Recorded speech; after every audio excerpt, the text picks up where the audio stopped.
sending salawat like right now. Let's do it right now. Allahumma salli wa sallim ala nabiyyina Muhammad. Just easy. Or just say sallallahu alayhi wa ala alihi wa sallim. That's it. Sallallahu alayhi wa ala alihi wa sallim. Sallallahu alayhi wa sallam. That's just that also. But it's good to include al also. Yeah. So you did that. But definitely Prophet sallallahu alaihi wasallam, he is the main person in this, main target, right? Our main goal. I should use the word goal. Once you say the salam, salawatu salam, inshallah, in seconds, angels will deliver it. I don't know how it happened, in what fashion it happens.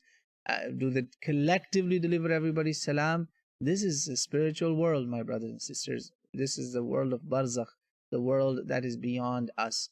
We take it exactly as Allah or His Rasul. Allah and His Rasul sallallahu alaihi wasallam has told us. We take it as it is. And sami'na wa ata'na.